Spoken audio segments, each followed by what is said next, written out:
नमस्कार दोस्तों, स्वागत है आपका आज के मुख्य समाचारों में। जी हां दोस्तों, आपको यहां पर देखने को मिलेंगे सुबह से लेकर शाम तक की तमाम बड़ी खबरें मुख्य समाचार ब्रेकिंग न्यूज अपडेट्स के रूप में। तो चलिए दोस्तों, जान लेते हैं आज की बड़ी खबरें।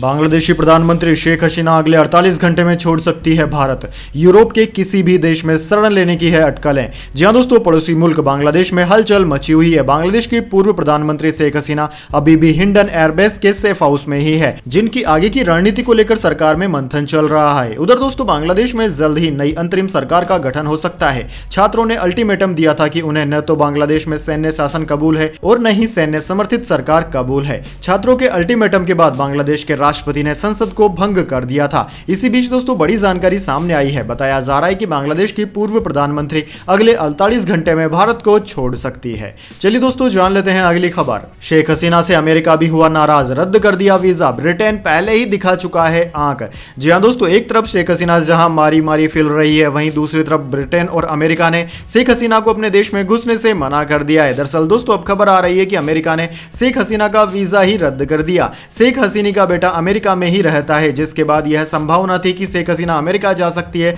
लेकिन अब ऐसा नहीं हो पाएगा। अब शेख हसीना दूसरे विकल्प तलाश रही है। चलिए जान लेते हैं अगली खबर। बांग्लादेश के हालात पर दिल्ली में बड़ी बैठक, संसद में अमित शाह से मिले अजीत डोभाल।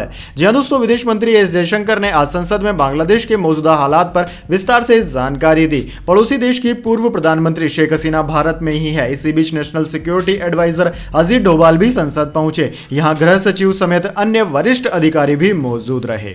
चलिए जान लेते हैं अगली खबर। लाल कृष्ण आडवाणी अपोलो अस्पताल में भर्ती, 1.5 महीने में तीसरी बार तबीयत बिगड़ी, न्यूरोलॉजिस्ट की निगरानी में इलाज हो रहा है। दरअसल दोस्तों, भाजपा के वरिष्ठ नेता लाल कृष्ण आडवाणी की तबीयत मंगलवार को एक बार फिर खराब हो गई। वे 96 वर्ष के हैं। उन्हें दिल्ली के अपोलो अस्पताल में भर्ती कराया गया है। न्यूरोलॉजिस्ट डॉक्टर विनीत सुरु की निगरानी में उनका इलाज चल रहा है। इससे पहले 26 जून को भी एम्स दिल्ली में न्यूरोलॉजी डिपार्टमेंट की निगरानी में उनका एक छोटा ऑपरेशन हुआ था। अगले दिन उन्हें अस्पताल से छुट्टी मिल गई थी। करीब एक हफ्ते बाद 3 जुलाई को रात 9 बजे अचानक तबीयत बिगड़ने पर उन्हें अपोलो अस्पताल में फिर से भर्ती कराया गया। हालांकि एक दिन बाद ही वे अपने घर वापस आ गए थे, लेकिन एक बार फिर से लालकृष्ण आडवाणी की तबीयत में खराबी आई है। चलिए दोस्तों, जान लेते हैं अगली खबर। भारत के विदेश मंत्री जयशंकर संसद में बोले, बांग्लादेश में हिंदुओं पर हमले हुए, यह चिंता की बात। हम ढाका प्रशासन से संपर्क में हैं, सुरक्षा सुनिश्चित करने के लिए कहा।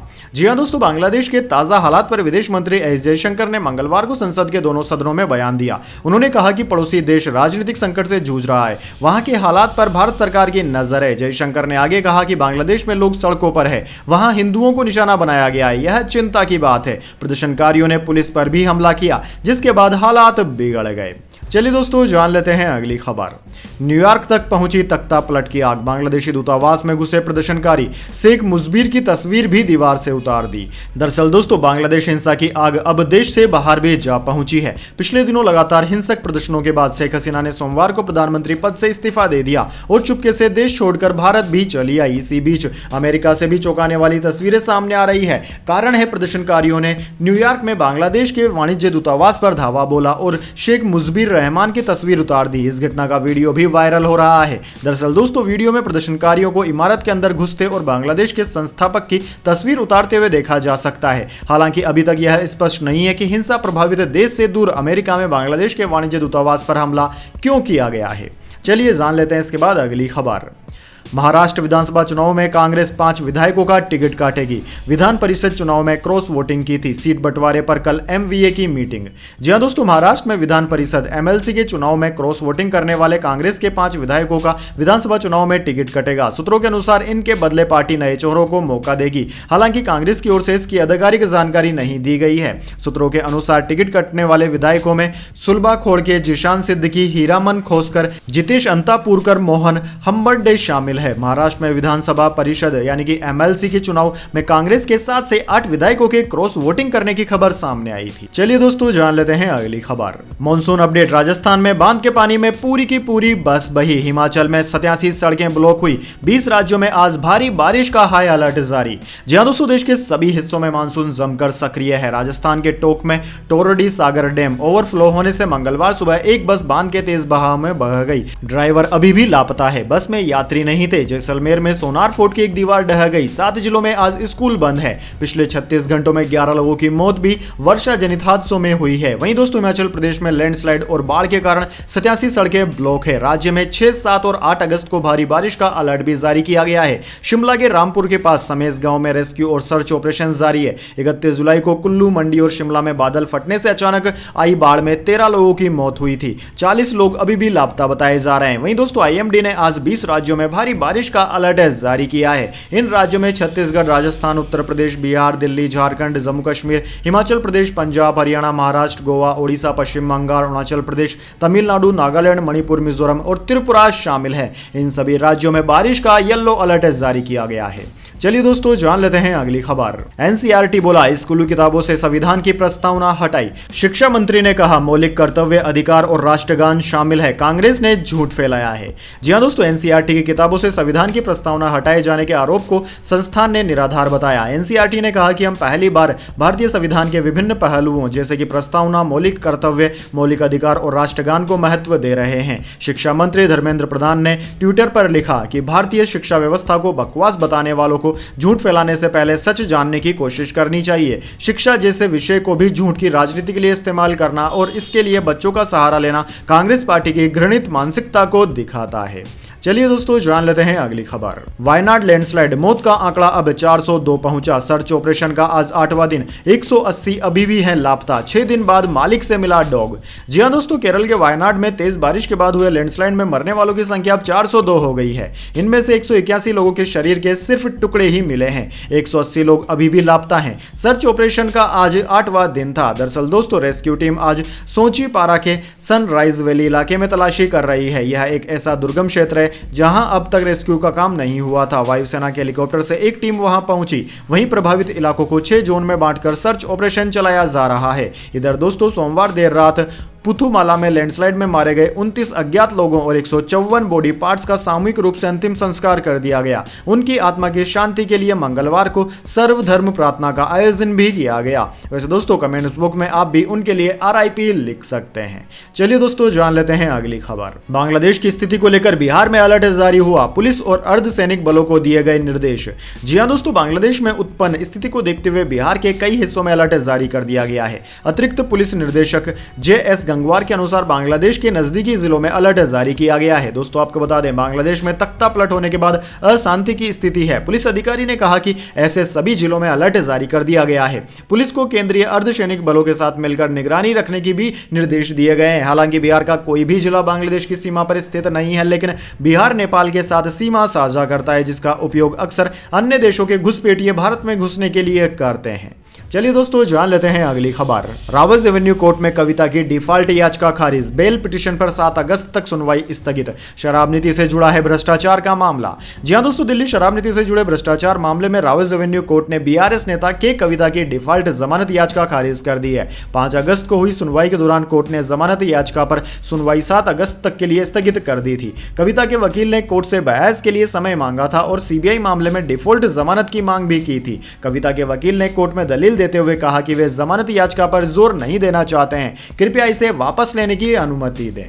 चलिए दोस्तों जान लेते हैं अगली खबर। ईडी ने कहा सिसोदिया के खिलाफ मामला मन घड़त नहीं। शराब नीति घोटाले में उनकी मिली भगत के हमारे पास हैं पूरे सबूत। मनीष 17 महीने से जेल में है बंद। जी हां दोस्तों, सुप्रीम कोर्ट में 5 अगस्त को आम आदमी पार्टी नेता मनीष सिसोदिया की जमानत से जुड़ी 2 जमानत याचिकाओं पर सुनवाई हुई थी। एक याचिका CBI की जांच वाले भ्रष्टाचार मामले की है, वहीं दूसरी ईडी की जांच वाले मनी लॉन्ड्रिंग मामले की है। दोनों याचिकाएं शराब नीति केस में जमानत से जुड़ी हुई है। दरअसल दोस्तों कोर्ट में ईडी ने मनीष की जमानत याचिका का विरोध करते हुए कहा कि उनके पास ऐसे दस्तावेज हैं जो यह दर्शाते हैं कि दिल्ली आबकारी नीति घोटाले में सिसोदिया शामिल है। यह कोई मनगढ़ंत मामला नहीं है। सुप्रीम कोर्ट ने बेंच से कहा कि प्रथम दृष्टया दोष का पहलू सही नहीं हो सकता, क्योंकि चार्जशीट भी संदेह के आधार पर ही फाइल हुई है। मामले की सुनवाई जस्टिस BR गवई और जस्टिस KV विश्वनाथन की बेंच ने की। चलिए दोस्तों जान लेते हैं अगली खबर। चिदंबरम को पहले ही चेताया था, कहीं आप ही जेल न चले जाएं, पीएमएलए पर संसद में बोले निशिकांत दुबे। जी हां दोस्तों, झारखंड के गोंडा से भारतीय जनता पार्टी बीजेपी के सांसद निशिकांत दुबे ने वित्त विधेयक पर चर्चा के दौरान विपक्ष के नेता राहुल गांधी को निशाने पर रखा। निशिकांत ने अग्निवीर से लेकर जातिगत जनगणना, कॉर्पोरेट टैक्स में कटौती, ईडी की ओर से पीएमएलए के तहत गिरफ्तारी समेत विपक्ष के तमाम वार पर पलटवार किया। उन्होंने prevention of money laundering act PMLA का जिक्र करते हुए कहा कि इसकी भी बहुत चर्चा सुनने को मिली है। इस बिल में भी ईडी के लिए कई चीजें हैं। निशिकांत दुबे ने कहा कि 1988 में राजीव गांधी बेनामी ट्रांजैक्शन बिल इस सदन में लेकर आए, लेकिन 30 साल में उसके रूल्स नहीं बन पाए। उन्होंने कहा कि यह भी नहीं कह सकते हो कि हम सत्ता में नहीं रहे, आपकी सरकारें भी रही और आप हमसे हिसाब पूछते हो कि कौन कहां गया, कहां पकड़ा गया, आप किसका साथ दे रहे थे। निशिकांत दुबे ने कहा कि 2012 में दिसंबर महीने में बेनामी ट्रांजैक्शन एक्ट में संशोधन का विधेयक आया। मेरी सीट नंबर 545 थी। अंतिम बेंच बीजेपी की तरफ से बोलने के लिए खड़ा हुआ। दूसरी तरफ से चिदंबरम साहब थे। तब मैंने उनसे कहा था कि आप जो एक्ट ला रहे हो, हस्बैंड वाइफ में लड़ाई होगी तो कहीं भी पीएमएलए न लग जाए, कहीं ऐसा न हो कि आप ही एक दिन जेल चले जाएं। निशिकांत दुबे ने कहा कि चिदंबरम ने तब बीजेपी को पढ़े लिखे लोगों की पार्टी बताते हुए कहा था कि एक मूर्ख को खड़ा कर दिया जिसे यह भी नहीं पता कि पीएमएलए क्या है। चलिए दोस्तों जान लेते हैं इसके बाद अगली बड़ी खबर, लेकिन उससे पहले मेरी आपसे एक छोटी सी रिक्वेस्ट है, अगर दोस्तों आपको अब तक हमारी न्यूज़ पसंद आई तो एक छोटा सा लाइक जरूर दे दीजिए, और अगर आपको पसंद नहीं आई है तो बेशक आप डिसलाइक भी कर सकते हैं, लेकिन दोस्तों लाइक और डिसलाइक जरूर कीजिए, क्योंकि दोस्तों यही हमारी मेहनत का फल होता है और इसी से हमें पता चलता है कि आपको हमारी वीडियोज पसंद आ रही है या नहीं। तो चलिए दोस्तों जान लेते हैं अगली खबर। दिन के ऊपरी स्तर से 1259 अंक गिरा सेंसेक्स, 166 अंक नीचे 78,593 के स्तर पर बंद हुआ। रियल एस्टेट शेयरों में रही तेजी। जी हां दोस्तों, सेंसेक्स 6 अगस्त को 166 पॉइंट गिरकर 78,593 के स्तर पर बंद हुआ। दिन के ऊपरी स्तर से इसमें 1259 अंकों की गिरावट देखने को मिली। वहीं दोस्तों निफ्टी 63 पॉइंट गिरकर 23,992 के स्तर पर बंद हुआ। आज के कारोबार में सबसे ज्यादा निफ्टी रियल्टी 0.84% चढ़ा। मेटल और आईटी इंडेक्स करीब आधा फीसदी चढ़े। वहीं दोस्तों सरकारी बैंक का इंडेक्स सबसे ज्यादा 1.26% गिरा। वहीं दोस्तों बात करें आज के मार्केट में निफ्टी 50 के टॉप गेनर और टॉप लूजर स्टॉक्स की, तो दोस्तों आज के मार्केट में निफ्टी 50 के टॉप गेनर्स में ब्रिटानिया, जेएसडब्ल्यू स्टील और टेक महिंद्रा रहे, जबकि निफ्टी 50 के टॉप लूजर्स में एचडीएफसी लाइफ, एसबीआई लाइफ और बीपीसीएल रहे।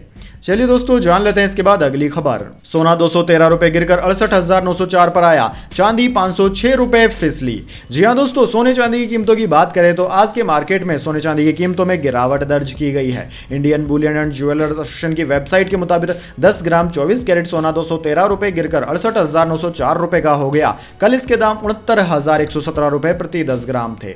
वहीं दोस्तों 1 किलो चांदी 506 रुपए लुढ़क कर 78,444 रुपए प्रति किलोग्राम पर आ गई है। इससे एक दिन पहले चांदी 78,950 रुपए प्रति किलोग्राम पर ट्रेड कर रही थी। चलिए दोस्तों जान लेते हैं अगली खबर। पूजा खेड़कर यूपीएससी सिलेक्शन रद्द करने के खिलाफ हाईकोर्ट पहुंची। आयोग ने आईएएस पद छीना, एग्जाम देने पर भी रोक लगाई, पहचान बदलकर दी थी परीक्षा। जी हां दोस्तों, पूर्व ट्रेनी आईएएस ऑफिसर पूजा खेड़कर ने अपनी उम्मीदवारी रद्द करने के संघ लोक सेवा आयोग यूपीएससी के फैसले को चुनौती दी है। पूजा ने सोमवार को दिल्ली हाईकोर्ट में याचिका लगाई। बुधवार को इस पर सुनवाई होगी। यूपीएससी ने 31 जुलाई को पूजा खेड़कर का सिलेक्शन रद्द कर दिया था। दोस्तों पूजा पर उम्र, माता पिता की गलत जानकारी, पहचान बदलकर तय सीमा से ज्यादा बार सिविल सर्विसेज का एग्जाम देने का आरोप था। यूपीएससी ने दस्तावेजों की जांच के बाद पूजा को दोषी पाया। सिलेक्शन रद्द होने के बाद पूजा का पद छीन लिया गया। उन पर भविष्य में यूपीएससी का कोई एग्जाम देने पर रोक भी लगा दी गई। पूजा 2023 बैच की ट्रेनी आईएएस ऑफिसर थी। दोस्तों उन्हें सीएसई 2022 में 841वीं रैंक मिली थी। वे जून 2024 से ट्रेनिंग कर रही थी।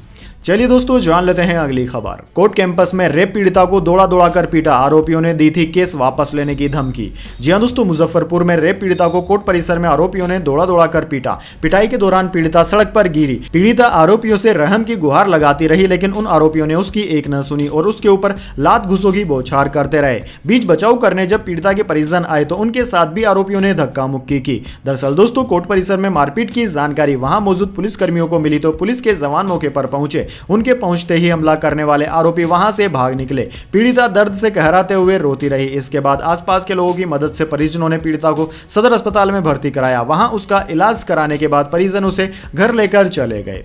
चलिए दोस्तों जान लेते हैं अगली खबर।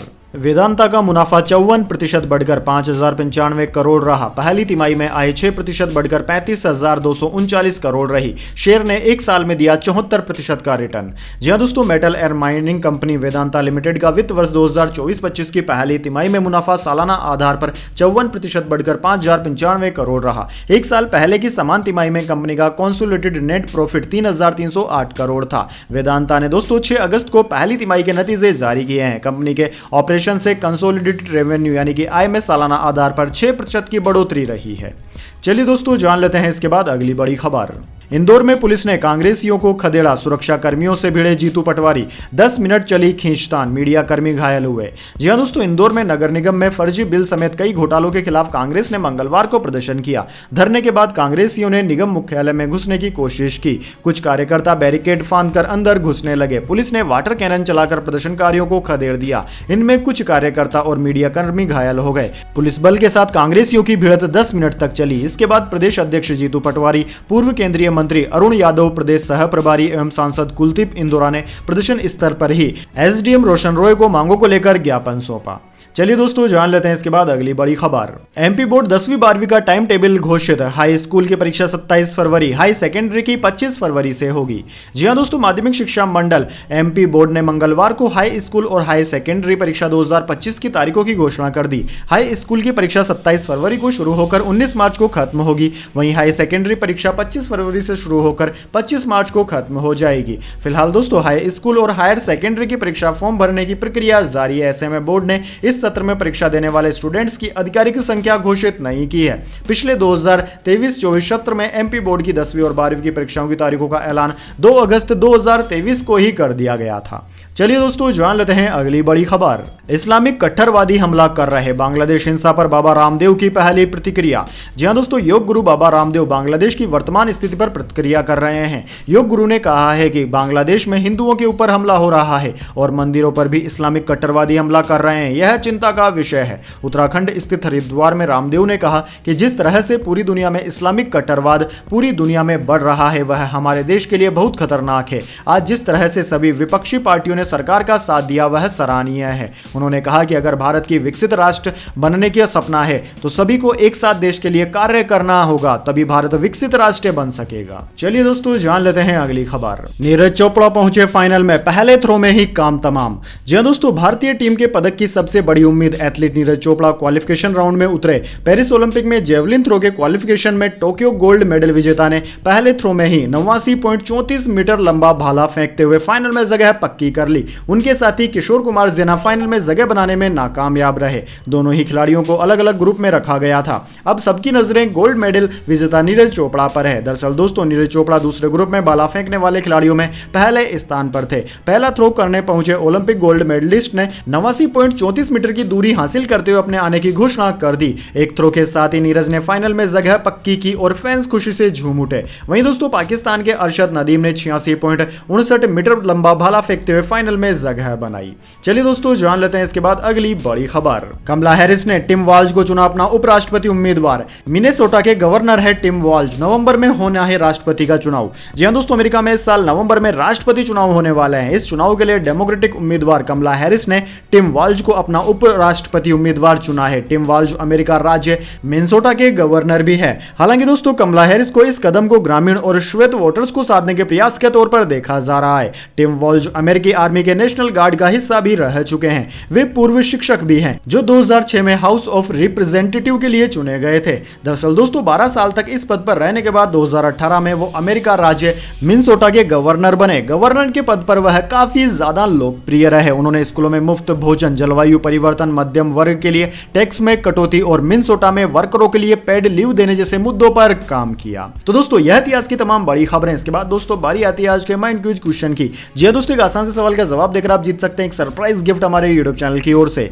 तो दोस्तों आज का सवाल आपकी स्क्रीन पर आ चुका है। बांग्लादेश से पहले कौन से भारतीय पड़ोसी देश में भी सत्ता का परिवर्तन इसी तरह से हुआ था? जी हां दोस्तों, अगर आप जानते हैं कि बांग्लादेश से पहले कौन से देश में तख्ता पलट हुआ था तो जल्दी से कमेंट बॉक्स में उस देश का नाम लिख दीजिए। अगर दोस्तों आपका जवाब होता है एकदम सही और आप चुन जाते हैं लकी विजेता के रूप में तो आपको मिल सकता है एक सरप्राइज गिफ्ट हमारे यूट्यूब चैनल की ओर से। तो दोस्तों जल्दी से अपना उत्तर कमेंट बॉक्स में लिख दीजिए, वीडियो को लाइक कर लीजिए और चैनल को सब्सक्राइब करके बेल आइकन भी दबा लीजिए। धन्यवाद। वंदे मातरम। जय हिंद, जय भारत।